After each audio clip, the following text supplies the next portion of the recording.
algunos cerca del año 400, otros cerca del año 1000, en fin, otros cerca del siglo XVI.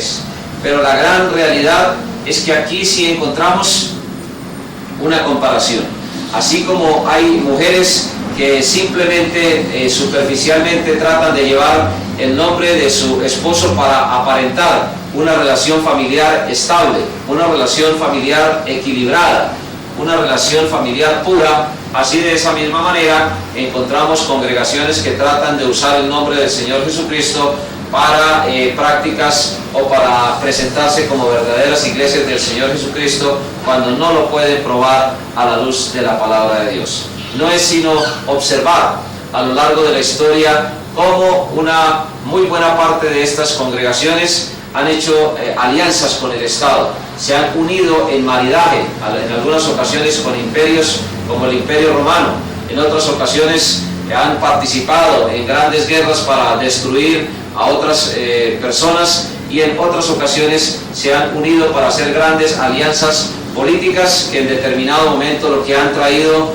es vergüenza, en cierto modo, al Evangelio de nuestro Señor Jesucristo. No es entonces ninguna otra cosa la profecía que se presenta aquí. Unas mujeres que están simbolizando a unas iglesias o a unas congregaciones que usan el nombre del Señor Jesucristo, como una mujer usaría el nombre de su esposo simplemente para quitar la vergüenza o el oprobio.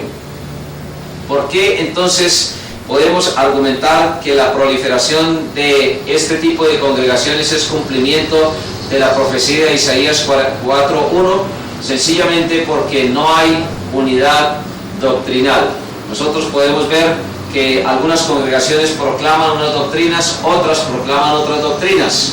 La Iglesia de Cristo siempre debe haber mantenido la misma doctrina y no tener ningún tipo de contradicción, porque entonces la Iglesia de Cristo no proclamaría la verdad.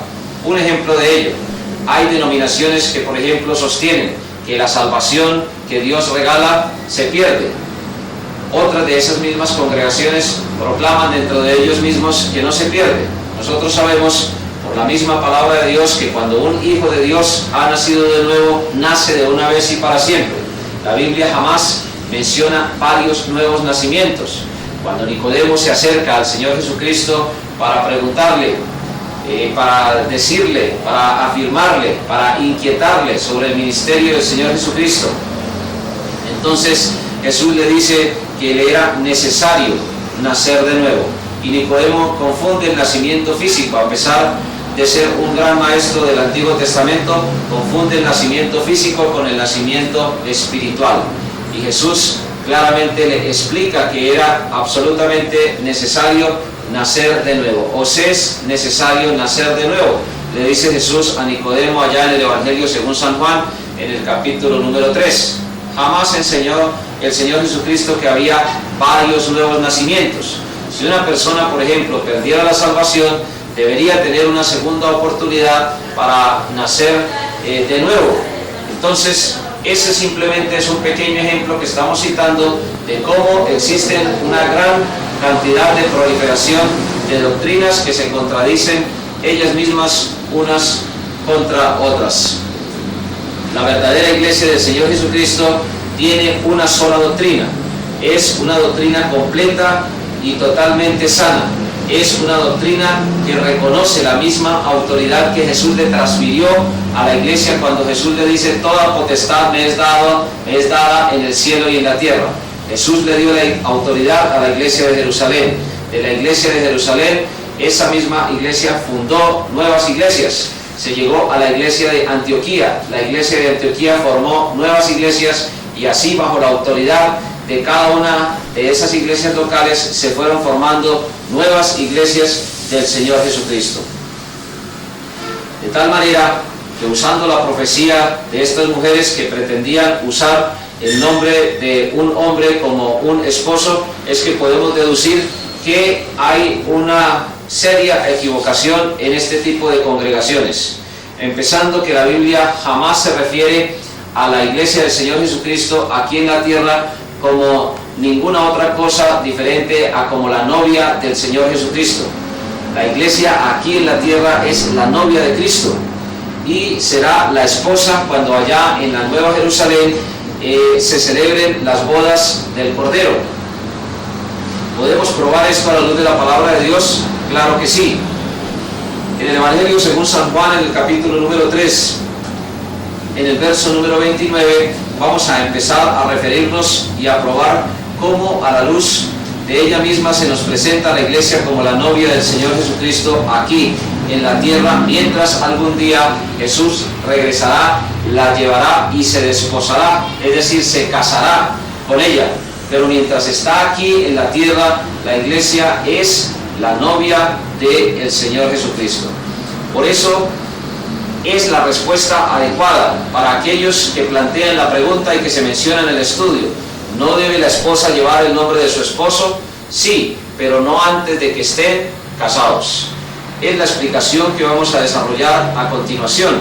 El casamiento de Cristo y la iglesia está todavía en el futuro, es decir, cuando Él regrese por segunda vez a llevar su iglesia y a casarse con ella.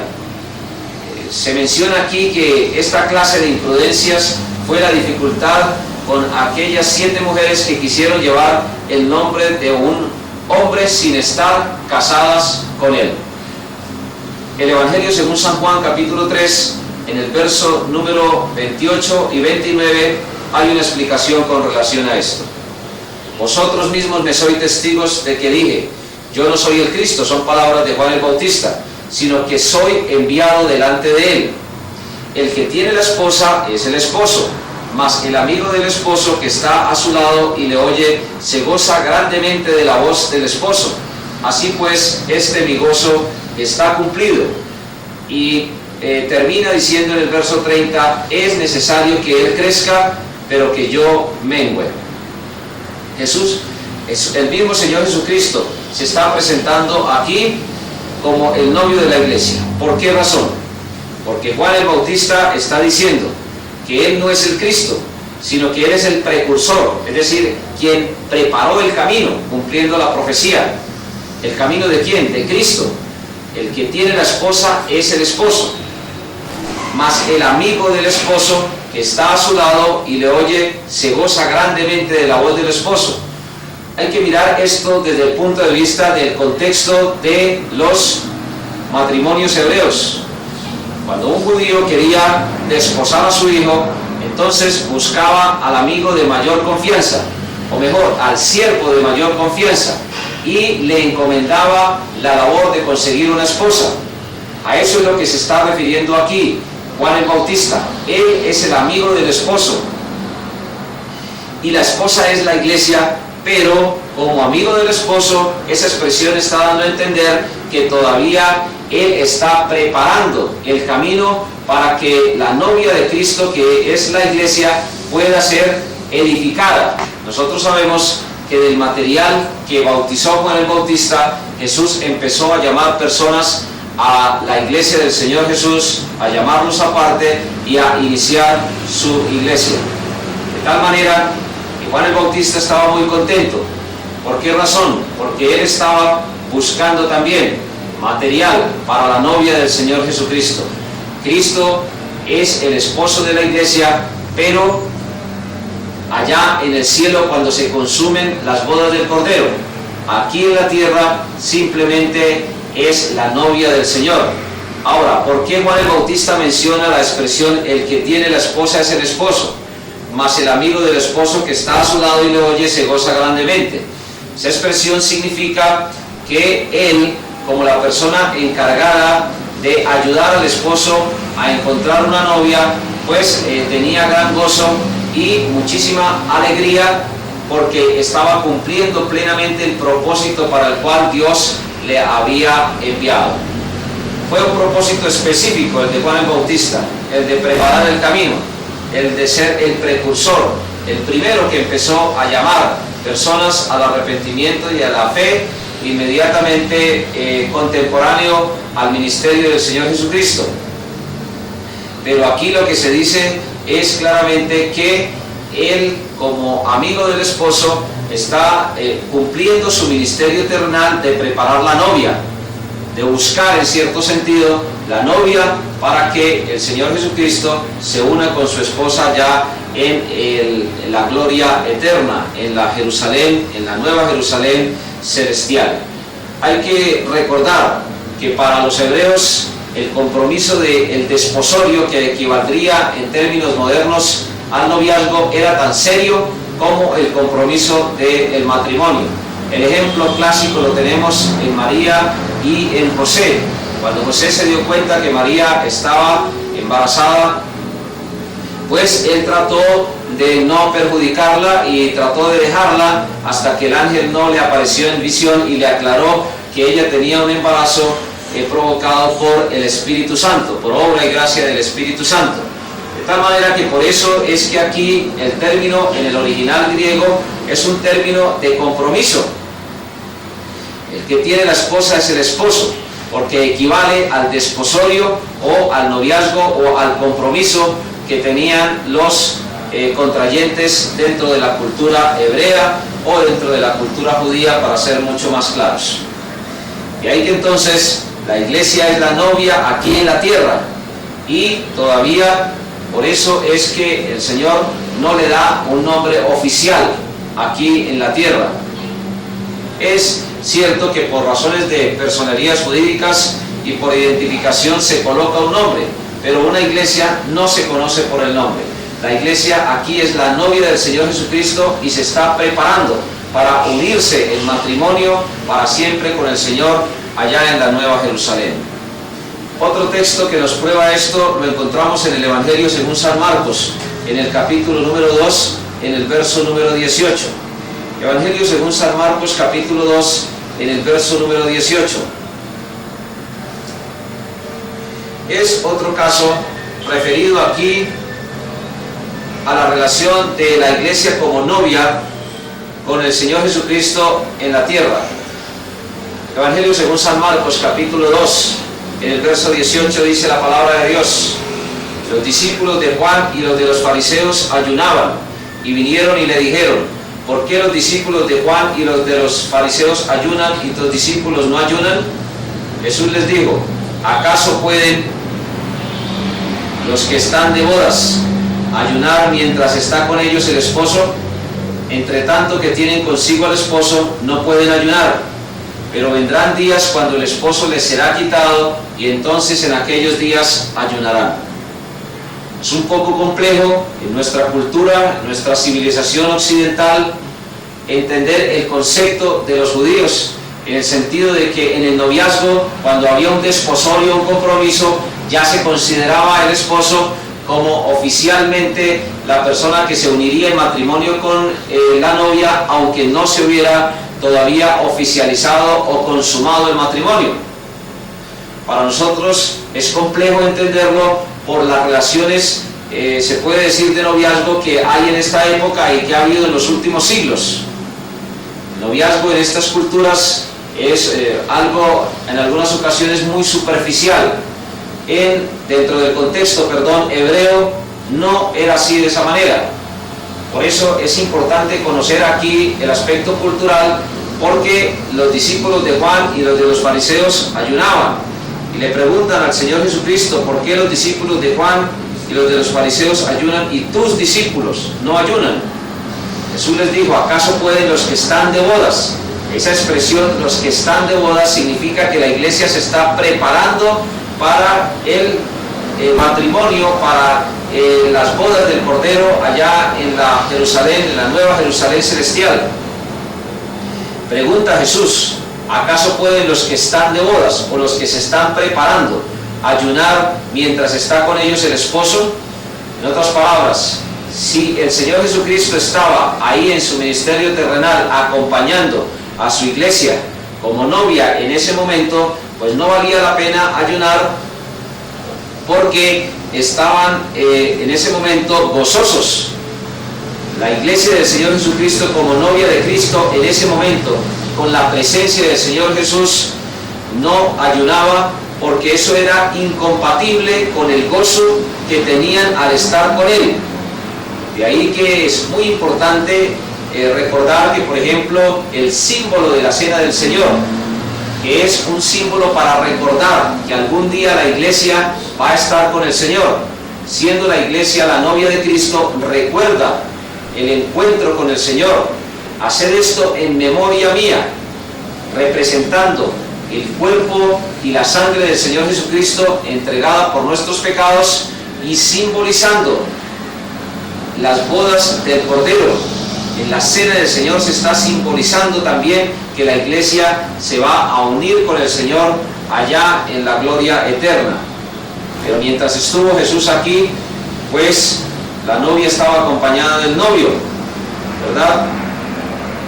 Por eso se usa aquí el sentido de la palabra esposo. Aquí no es en el sentido de que ya el matrimonio se ha consumado, sino que es en el sentido de la preparación. La novia se está preparando y por eso la expresión están de bodas, porque da a entender que la iglesia de Cristo como novia aquí se está preparando para el encuentro matrimonial con el Señor allá en la gloria eterna. Ahora, cuando ya el Señor Jesucristo partió, pues la instrucción del ayuno es válida de acuerdo a lo que enseña la palabra de Dios en el Evangelio según San Mateo, en el capítulo número 6, en los versos 16 al 18. No debe ser entonces proclamado ayuno público, porque debe ser en secreto y debe ser un ayuno totalmente individual, personal con Dios y sin ser exagerados. Por eso se usa la palabra allí austeros, porque no hay que exagerar en el ayuno ni tampoco proclamarlo de tal manera que pierda su validez. Los requisitos para que una persona pueda cumplir básicamente con el ayuno los encontramos allí en el Evangelio según San Mateo, capítulo 6, versos 16 hasta el 18. Por razones de tiempo usted puede allí meditar en los requisitos, están supremamente claros y fáciles de entender en ese texto de Mateo 6, 16 al 18. Lo que nos interesa probar aquí es que la iglesia, o mejor, a la iglesia no se le dio un nombre oficial aquí en la tierra, porque el nombre lo relacionamos con el matrimonio que la iglesia tendrá con el Señor Jesucristo. Cuando ya verdaderamente se consume en la gloria eterna esa unión para siempre, esa unión matrimonial. Segunda Corintios capítulo 11 en el verso 2 también nos prueba que la iglesia es la novia del Señor Jesucristo aquí en la tierra. Segunda a Corintios capítulo 11 en el verso número 2. Acompáñeme por favor a observar esa cita y entonces comprobaremos lo que Dios nos recuerda en su palabra. Segunda Corintios 11:2. El apóstol Pablo escribiendo a la iglesia en Corinto: porque os celo, la palabra aquí celo significa cuidado, porque os celo con celo de Dios, o porque os cuido con cuidado de Dios. Cuidado que el apóstol Pablo tenía para la iglesia de Corinto es un cuidado de Dios. Pues os he, dice el apóstol, desposado con un solo esposo para presentaros como una virgen pura al Señor Jesucristo. Aquí entonces encontramos una vez más otro texto, que el cuidado que Dios daba a través del apóstol Pablo a su iglesia es el cuidado que un candidato a ser esposo tiene para con su propia novia. Se usa la palabra desposada o desposado mejor en el sentido de que Cristo está comprometido como novio aquí en la tierra y como esposo en el cielo, en la nueva Jerusalén celestial, para decirlo más precisamente. El esposo de la iglesia es el Señor Jesucristo, pero mientras está aquí en la tierra la iglesia está desposada, y la palabra desposada significa comprometida en noviazgo. Una vez más podemos puntualizar aquí la enseñanza clara de la palabra de Dios, que Dios cuida a su iglesia porque es su novia aquí en la tierra, y como novia del Señor Jesucristo pues no permitirá ni el ultraje ni permitirá la destrucción, ni permitirá ninguna otra cosa que la destruya para luego casarse con ella. No, lo que el Señor está dando a entender aquí es que el cuidado que Dios da a través del ministerio de los apóstoles, que cesó ya, el ministerio apostólico, ya hoy en día, como lo vamos a probar en el capítulo 2, pues no existe la sucesión apostólica, pero Dios usó los apóstoles, Dios usa seres humanos, usa su Santo Espíritu principalmente, el liderazgo en la iglesia también es usado por el Espíritu de Dios, usa su palabra para que la iglesia sea cuidada como novia y sus acciones sean acciones de acuerdo al compromiso que tiene con el Señor. De ahí que entonces se afirma al terminar el verso, para presentaros como una virgen pura a Cristo, y esto da a entender el testimonio de una iglesia del Señor que es apartada, la iglesia por Dios y para Dios, como novia aquí en la tierra y como esposa en la nueva Jerusalén celestial. Otro texto que nos ayuda para probar esto lo encontramos en Efesios capítulo 5, de los versos 22 hasta el verso número 32.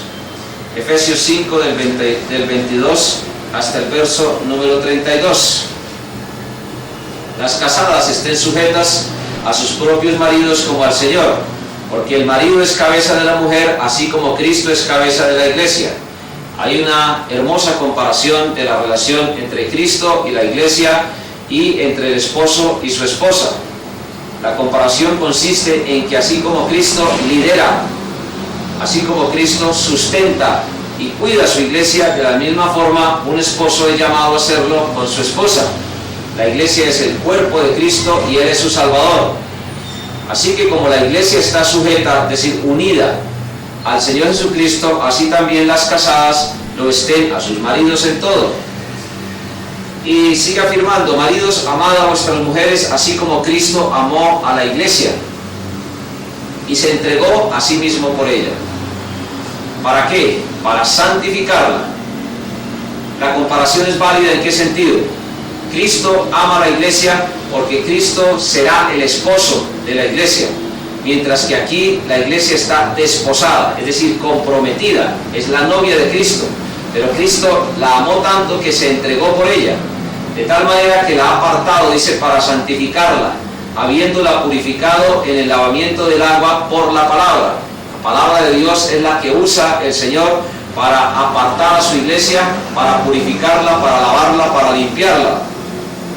Ahora, lógicamente, el lavamiento del agua indica que la iglesia del Señor Jesús está conformada por personas que han sido bautizadas en agua, pero que lógicamente han llegado al bautizo por la acción de la palabra de Dios que ha llevado a la persona a arrepentirse, a creer, a bautizarse y luego a santificarse, porque la palabra de Dios santifica, aparta al ser humano.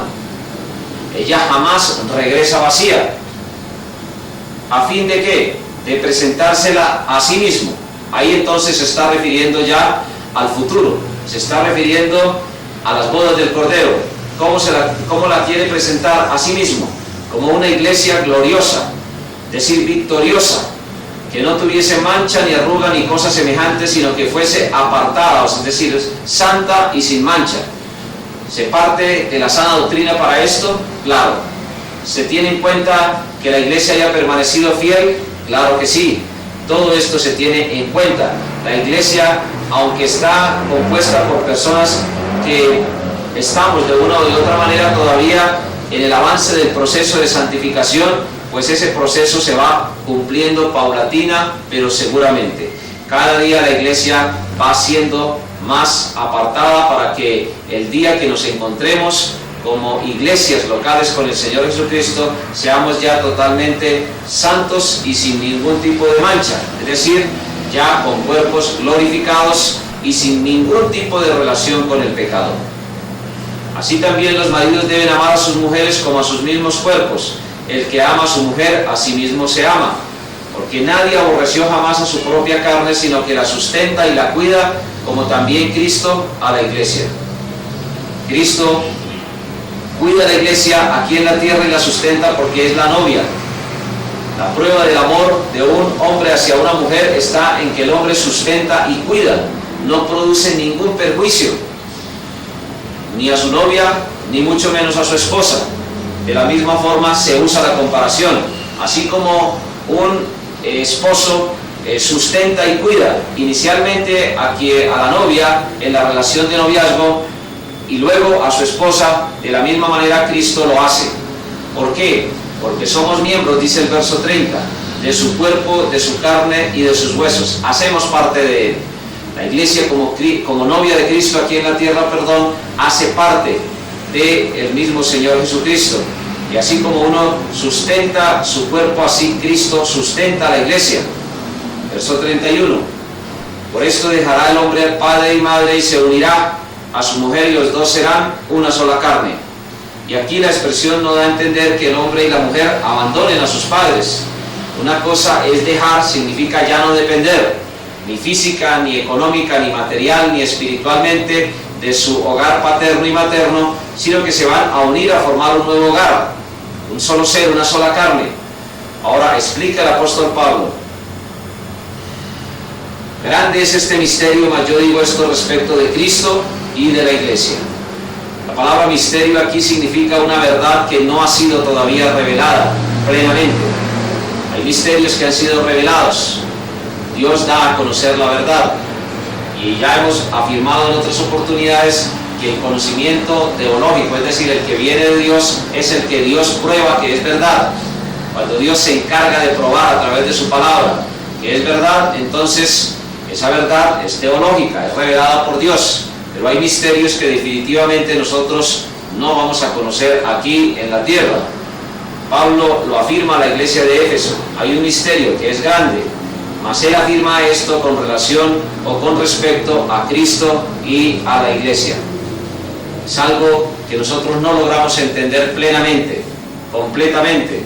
Así vayamos a las más grandes fuentes históricas, así escudriñemos. Claro, es un deber ir a las fuentes históricas, es un deber escudriñar la palabra de Dios, pero por más que escudriñemos, por más que indaguemos, que investiguemos, que consultemos, inclusive que oremos, siempre seguirá siendo un gran misterio para nosotros, como Cristo, siendo hoy la cabeza de la iglesia, la sustenta y la cuida por su poder.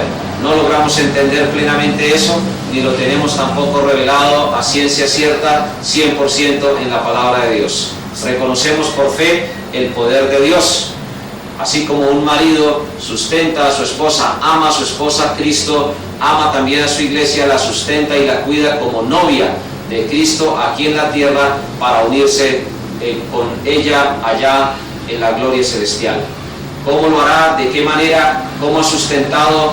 ¿Cómo es la relación hacia la novia del Señor, que es la iglesia? Plenamente dice la Biblia aquí que es un misterio que nosotros no alcanzamos a entender plenamente, ya que nuestra razón, nuestro entendimiento tiene serias limitaciones. Ahora sí, podemos ir a los textos que se nos mencionan con relación a las bodas del Cordero. Apocalipsis capítulo 19, versos 7 y 8 nos dan a nosotros claridad sobre esta unión gloriosa y de mucha magnitud e importancia. Apocalipsis capítulo número 19, los versos 7 hasta el verso número 8. Apocalipsis 19, 7, 8. Gocémonos y alegrémonos y démosle gloria, porque han llegado las bodas del Cordero y su esposa se ha preparado.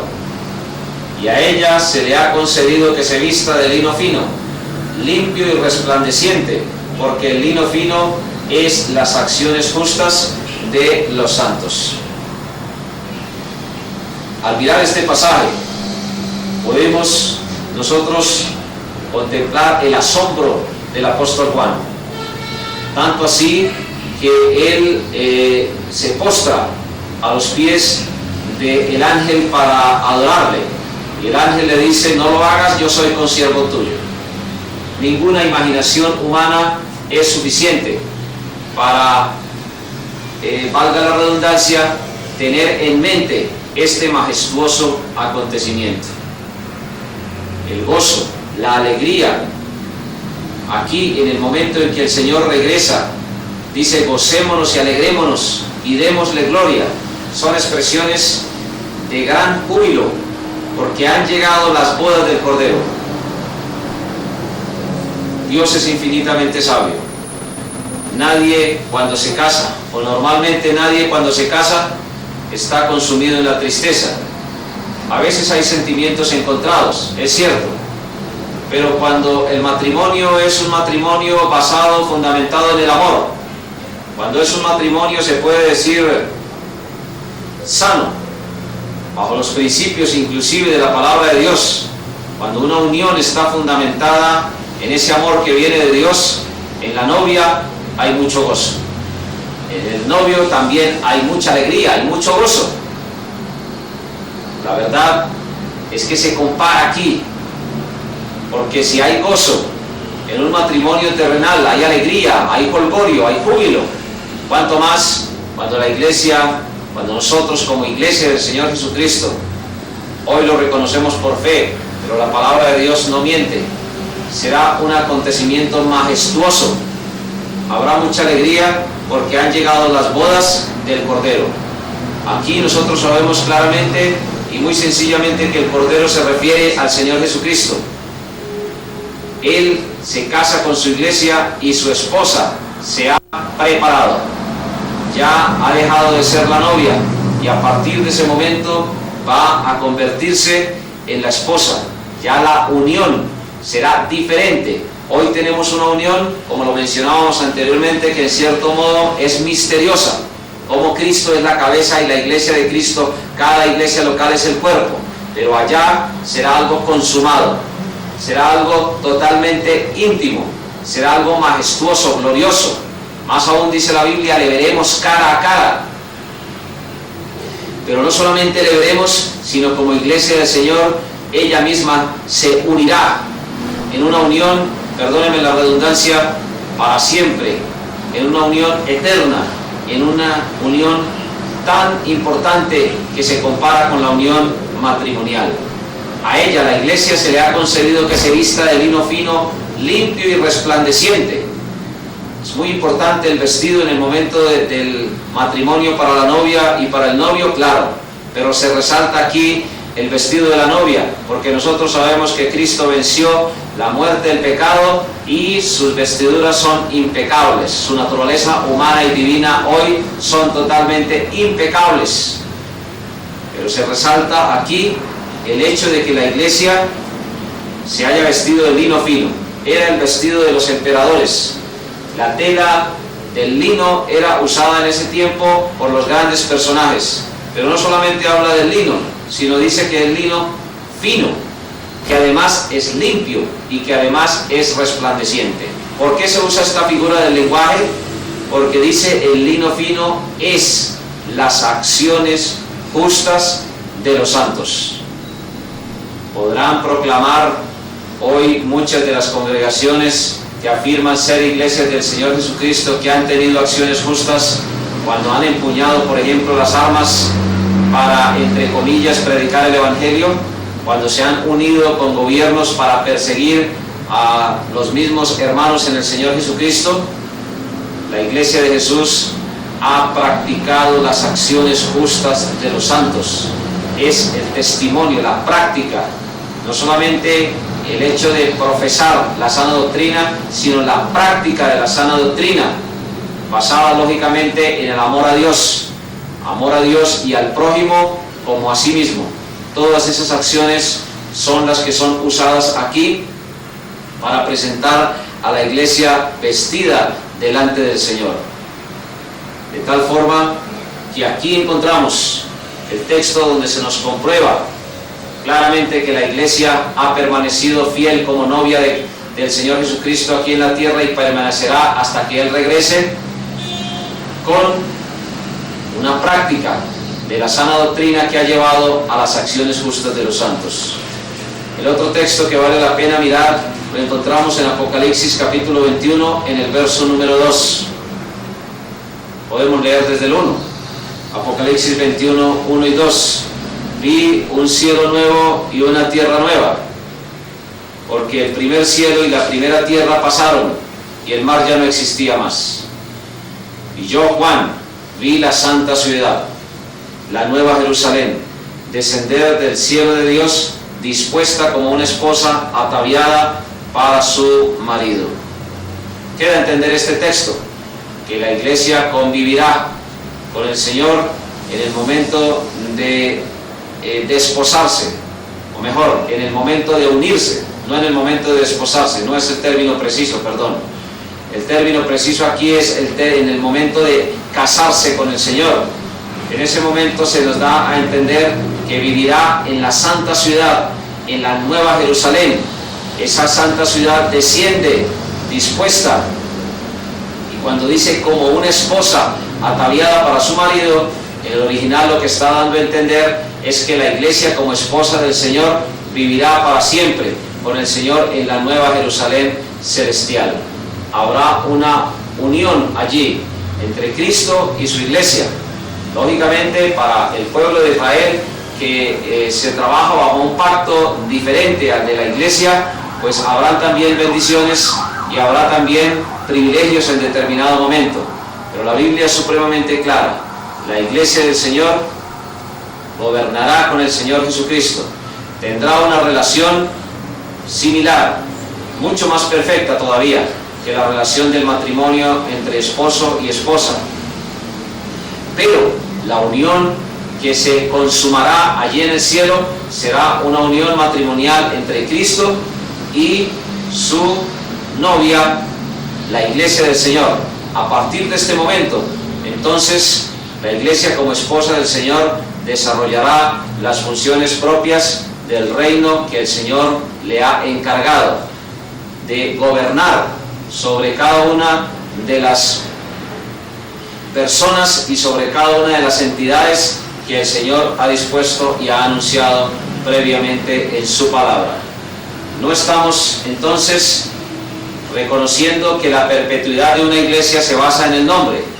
Se menciona el nombre de Bautista con referencia a Juan el Bautista, y allí en el estudio pues se presentan las ventajas y se presentan unas realidades con relación al nombre Bautista. Pero no estamos proclamando que por el hecho de que una iglesia sea o tenga mejor el nombre Bautista ya tiene garantizada la sana doctrina. Hay iglesias bautistas que se han apartado de la verdad, ya sus acciones no son justas, ya su doctrina está manchada, ya su doctrina, por decirlo de esa manera, está arrugada, porque se han apartado de la verdad de la palabra de Dios. Entonces, a lo largo de esta materia de historia de la iglesia es importante aclarar: no estamos defendiendo el nombre Bautista a través de estos 20 siglos. No, porque una iglesia no se conoce por el nombre.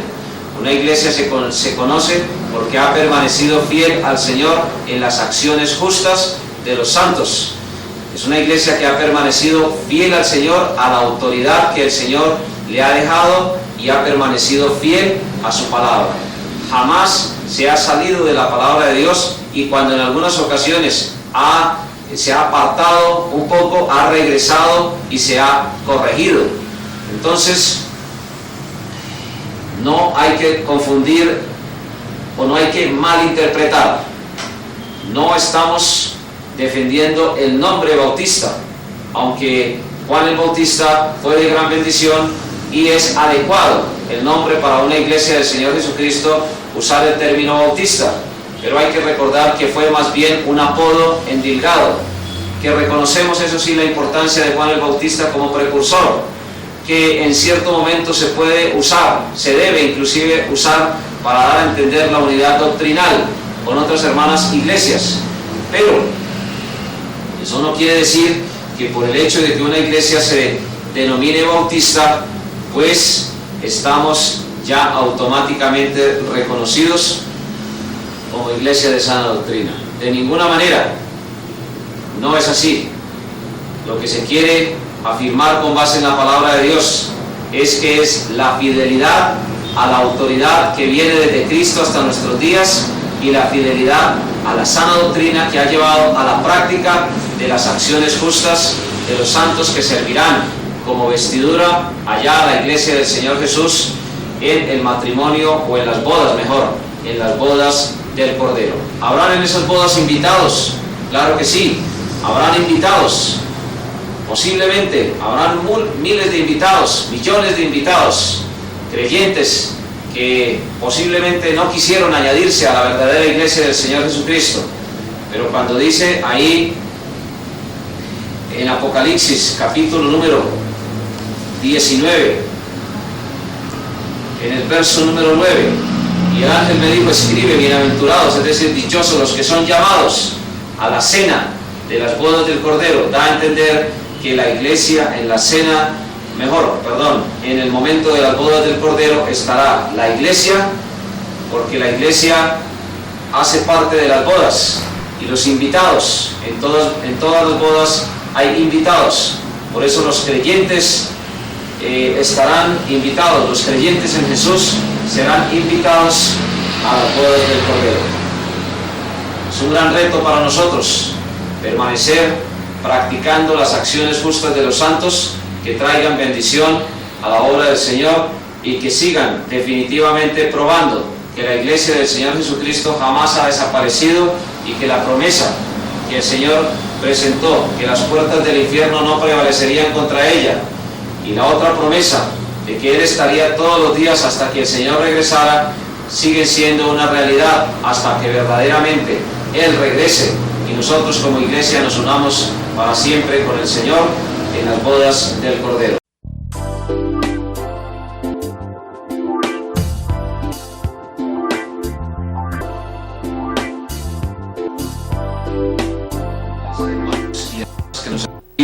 Del Instituto Bautista.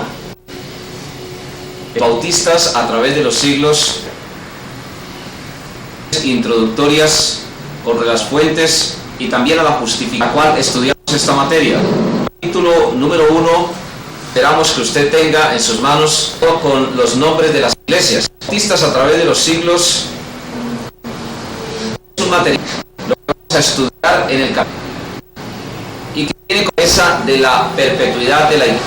Iniciar este capítulo segundo, nos acompañen en un momento de oración del Señor.